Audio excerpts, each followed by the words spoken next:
What's going on, everybody? Chosen a Barber back again with another tutorial for y'all.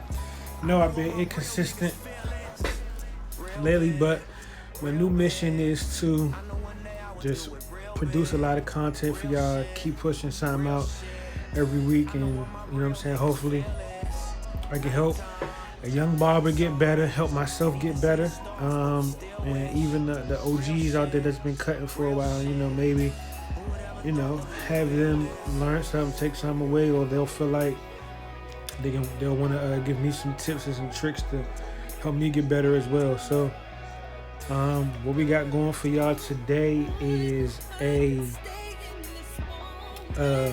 mid bald fade, but it has a drop to it. So, um, you'll see what I mean in a second. Right now, as you can see, I'm just finishing up my shampoo service, which is something I do for about 90% of my clients. Shampooing is a very important, intricate part to my service that I offer. It's a part of the experience, and it just really helps me produce the best haircut that I can. I've been cutting full time for about 2 years now. Out of a total of about 9 years of it kind of being a hobby, but I've been cutting full time for about 2 years now, and I just recently made the shift to shampooing all of my clients, and I definitely noticed the difference in my quality of work that I'm putting out. Shampooing every client. Of course, I can't necessarily make people get shampoos. I do kind of make it a mandatory thing for my clients, but I still have a couple clients that, when they come in, they may say, we don't got to do the shampoo today. So, but for the most part, shampooing is what I do. Of course, as you see on blow drying, just getting the hair dry, combing it in the direction that it grows naturally. I've only been cutting his hair now for a couple of months, so this is probably like my second or third time cutting his hair, so I'm still learning the way his hair grows and just getting used to his hair in general. So what we're going to start out with is the number 2 blade on the Supra, on the Andis Supra ZR. That's my detachable clipper. So again, we just going with the grain with that 2 guard. And as you can see, every few strokes with my clipper, I'm coming in, with the comb, just getting the loose hair out of there, just try to keep my canvas as clean as possible. Making sure I don't plug him, making sure I don't cut any gaps or anything in his hair. So we're just going with the grain, combing as we go through it, getting everything as even as we possibly can get it.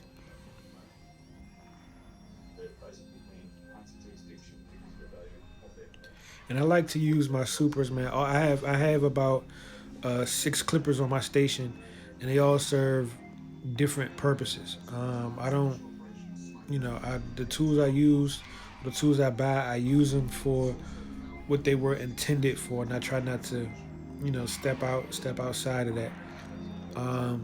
So now I got the 1.5 blade on again, my and the Super ZRs, and I'm just going with the grain on that front hairline. I just kind of lightly tapping it. I don't want to be too aggressive with it, but that's just to lay down the hairline. So when we come back and throw the shape up on it, we get a nice sharp line. So right now I have my my outliner blade again on my Anda Super ZRs, and that's just putting in my initial guideline. For a traditional mid ball fade, it would just be a straight line, and I would kind of start right where the box, his box ends on the shape up. But here,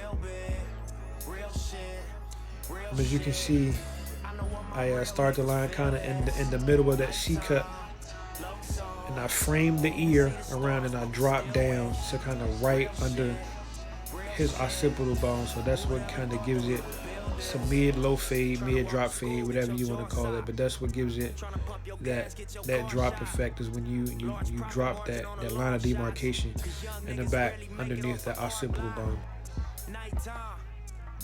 And the shape, as you can see, complements the shape of his head. It's not, too low or it's not, you know what I mean? It complements the shape of his head. So now I have the wall, my cordless wall detailer. I'm just coming in, cleaning up anything that outliner blade might have missed. And again, all my tools I use them for what they're intended for. I try not to remove too much bulk with my trimmers at all. So I use my detailers to clean it up. And now I'm coming back with my Babulous Gold FX clippers, the cordless ones. And I'm putting in my next guideline blade all the way open, about a half an inch to an inch above the previous guideline. And if you have these clippers, you know that they have notches on the side of them, and they click each notch. So when I begin my fading process to fade this first guideline out, I'm going to be notching down each notch to fade that line out, and that just helps me stay consistent with my blends and my fades. So I'm just going through putting the second guideline in as clean as possible, all the way around the head, even following the shape of the initial guideline we put in. And now I'm starting the fade out process. So you'll see in some places I pull the skin so I can get his hair cut, as closely as possible. And I'm notching down step by step on the clipper until I get that line faded out.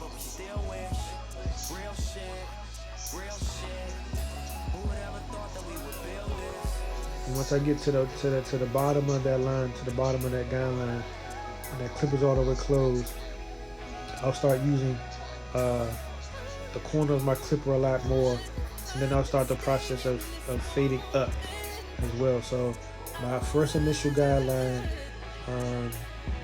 or my second guideline rather, after the bald guideline, I'll fade down, and then I'll go back and fade up until that line is completely blended out.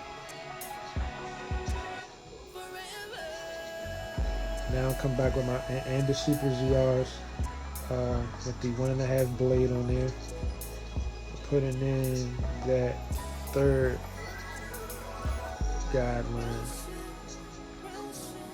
Again, about an inch, half an inch up from the second guideline, or from the guideline that we put in with our Babulous blade all the way open.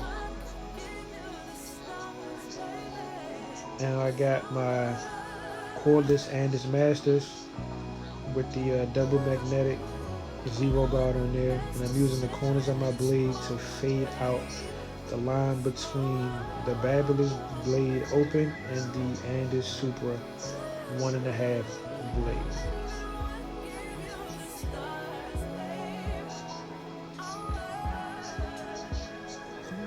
And if you could tell, I'm toggling between, opening and closing with this zero guard on there, but still trying to maintain using the corners of my blade. And then I took the guard off, blade all the way open, and again just using the corners of my blade. And this is just to further fine tune that blend and get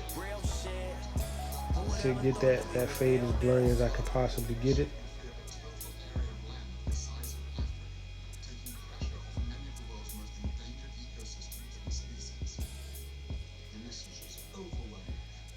And in this part of the haircut, when I'm blending, I like to use a brush instead of a comb, just because for me personally, one, I feel like a brush just helps keep the area as clean as possible, but it also helps the hair fall in its natural state a lot easier versus a comb. But when I get to the longer part of the hair, as you can see now, I switch back to my comb because I don't like having a whole bunch of hair clumps in my brushes. So I switch to the comb. I switch back to the comb when I get to longer sections of hair.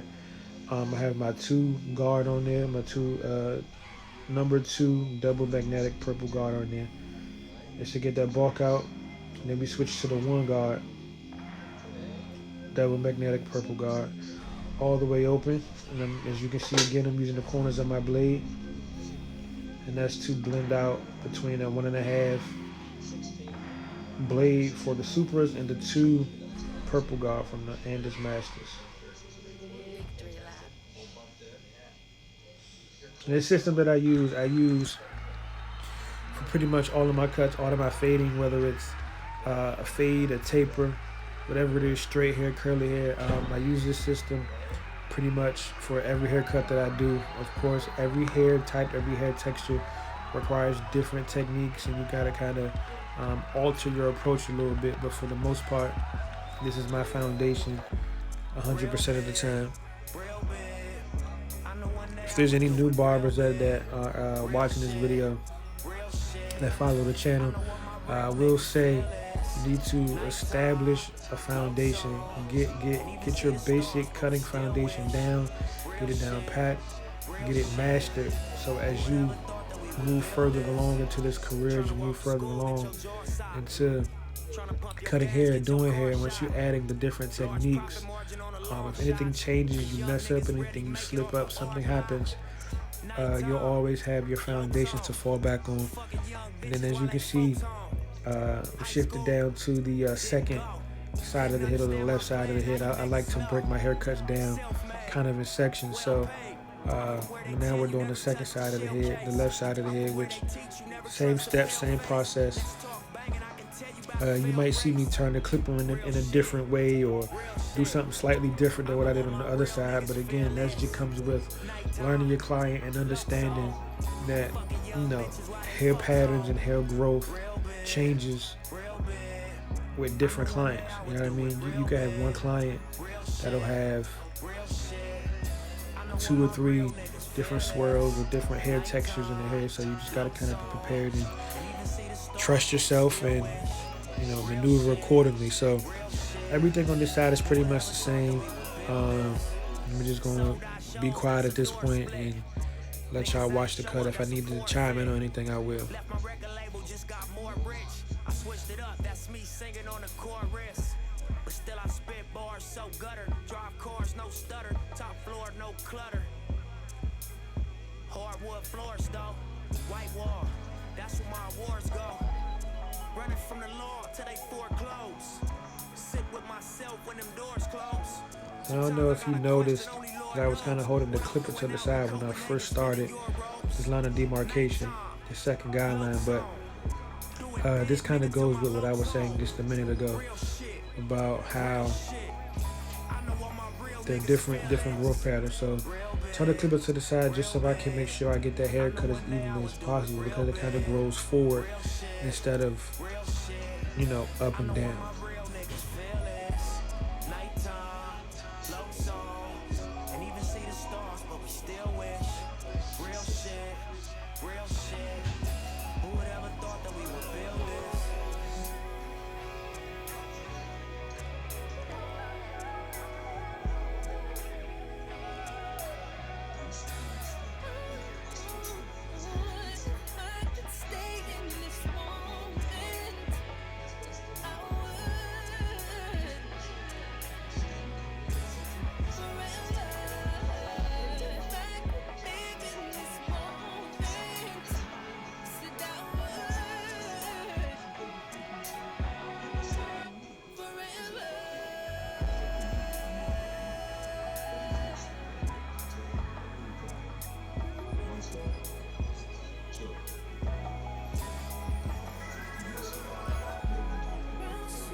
So I'm using my cordless detailers just to fine tune the blendings. You see, I'm turning it to the side. I'm just using different angles to make sure I got that bottom line out as much as possible, just to fine tune that blending. You want to be careful when you're using your trimmers in this capacity, just because obviously you don't want to cut a hole or a patch in the client's fade, and at that point it's kind of ruined, and you got to start with a whole new haircut depending on where you make the mistake at. So here I have my wall seniors, and I'm just removing the loose hairs. This is just a part of finishing the cut, fine-tuning the cut, polishing the cut, just making sure it's as clean as possible. Again, he went with a longer guard on top, so this part of the haircut is extremely important with making sure it looks as good as it can and it lasts as long as it can last.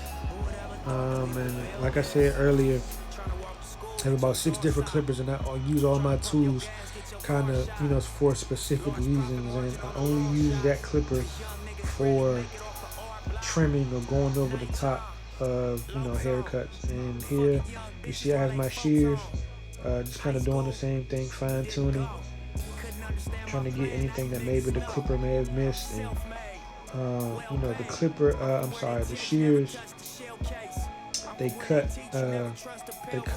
less aggressively than clippers do, so this leaves, again, just a softer finish on top, making it complete. And here I am just cleaning my canvas off and making sure it's as clean as possible.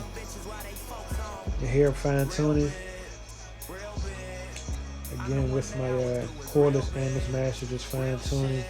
And then I noticed maybe a couple of spots that I could hit, so that's what I'm doing.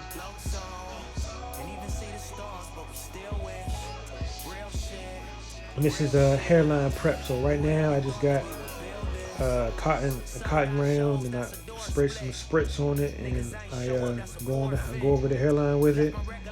Use the blow dryer, my brush, set that spritz in there, get it set on there, get it set in the skin. I use the hot air to kind of dry it in the cool air to kind of lock it in, if that makes sense. And now I have my gold Babyliss skeleton trimmers, and again, I'm just cleaning up, and we're gonna get that hairline right.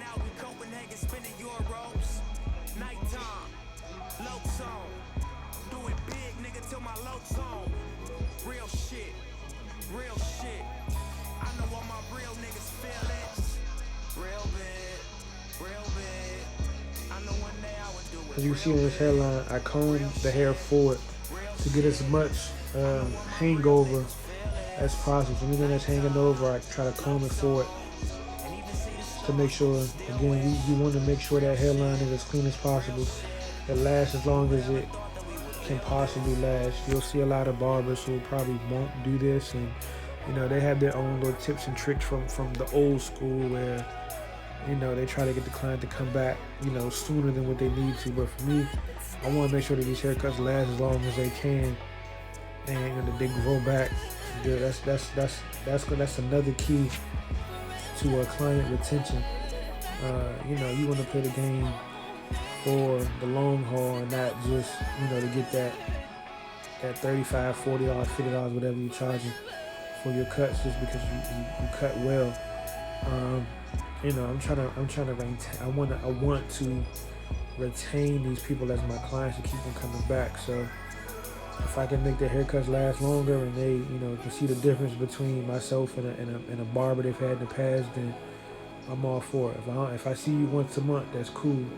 You're coming back once a month, and that's however many dollars a year I get from you. So again, just in the middle of his hairline, it was a bit darker. So I just took my clipper and kind of went over that, just kind of even out a little bit more.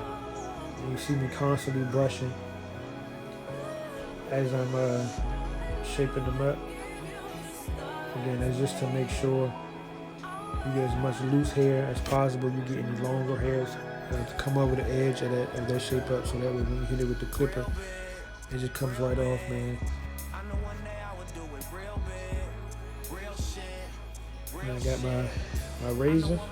Again, it's the same thing. You want to pull that skin. Pulling the skin is the most important part of when you're doing the razor line. And me personally, I cannot stand when I see barbers on Instagram recording these shape ups and these lineups, and they're not pulling the skin. I understand why they're doing it, but I can't stand it. It drives me insane when they don't pull the skin.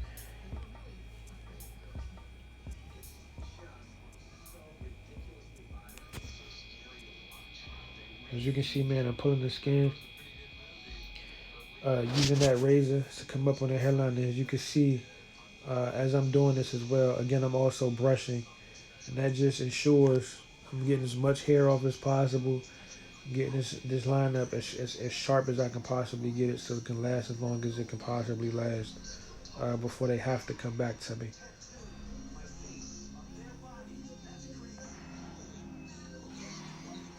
So here, cause it's pretty much done. Excuse me, I'm sorry, I'm a little stuffy, but cause it's pretty much done.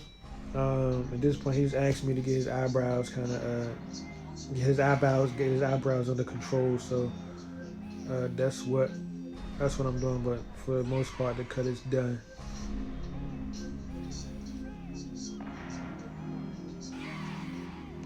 Fellas, there's nothing wrong with getting your eyebrows, trimmed up, keeping them maintained, man. It's 2019 now, so I know your father's father and your uncles probably weren't getting their eyebrows trimmed up, but there's nothing wrong with, you know what I'm saying, just keeping them maintained. We're not arching them or putting no arch into them. Again, if you choose to, that's on you. I'll gladly arch your eyebrows if you want me to, but we just trimming them up, keeping them clean. And this is just a full grooming experience all the way around the board. So, I'm cool with it.